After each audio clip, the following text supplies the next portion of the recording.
What's up, y'all?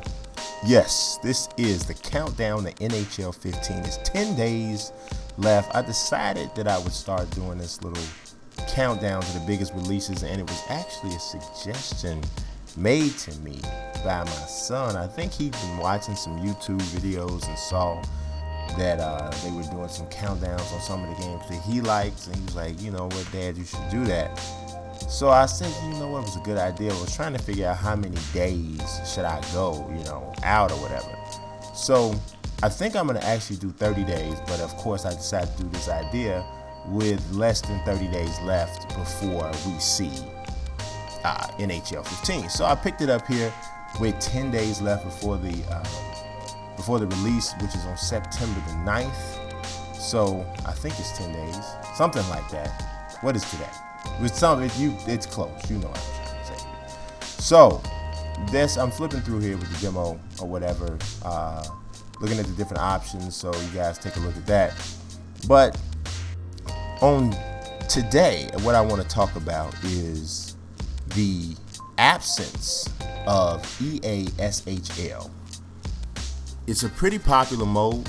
A lot of people were really up in arms with the fact that it's not going to be in NHL 15 on current gen, which is PS4, Xbox One. It will be available on Xbox 360, PS4, I believe. I think that's pretty much what we read and what we heard about. But it's not going to be available on PlayStation 4, Xbox One.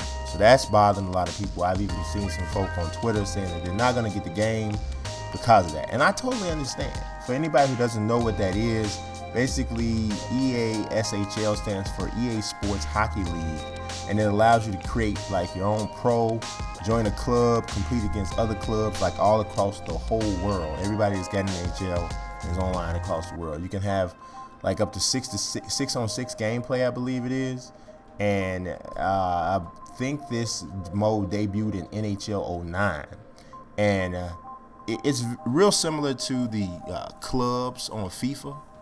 So for the online gamers, I totally understand it. For me personally, I'm more of a offline franchise mode kind of guy. And I appreciate the fact that NHL is going to still have be a GM. They're also going to have be a pro. So if you want, however you want to approach it from that standpoint, you could, there shouldn't be too much of a fall off.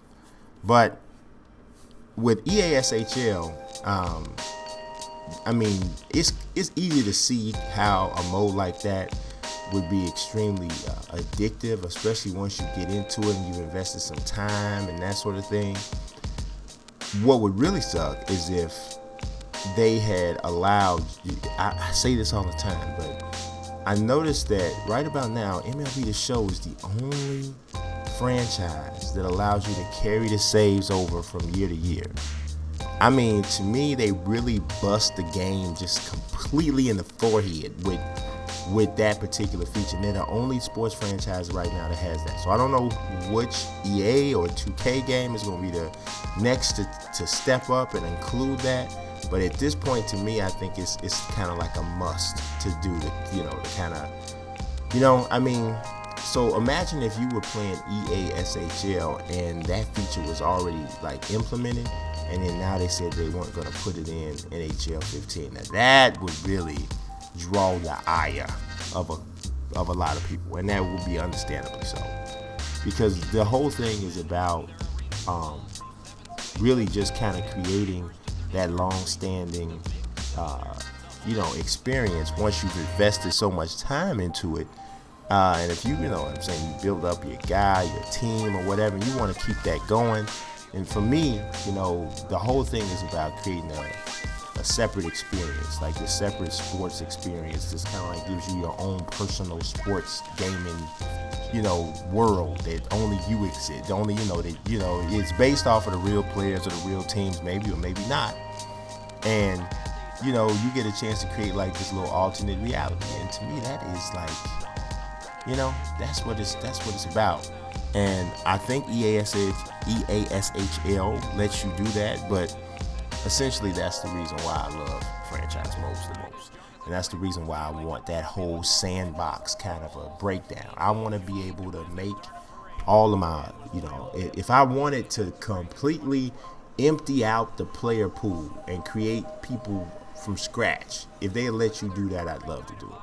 If I wanted to completely empty out all of the teams and create brand new teams, if I wanted to do that, I'd love if they let you do it. It would be awesome. To be honest, there was, believe it or not, as much grief as the series gets, Madden actually had something like that. Back in the day, you could create all new teams.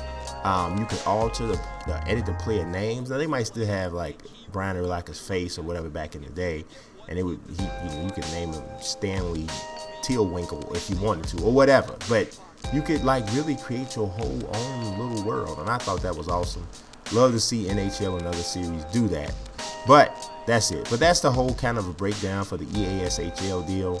And like I said, I feel you guys' pain, but I don't want to say it like that. But I'm real glad Be a GM is there. So that's it for the first day, the first countdown. We got 10 days left in NHL. You make sure that you stay tuned for countdown day number 9. I think I'm going to talk about GM Connected because that's another thing that's not there, but we'll see if some more news comes out. Either way, subscribe, follow.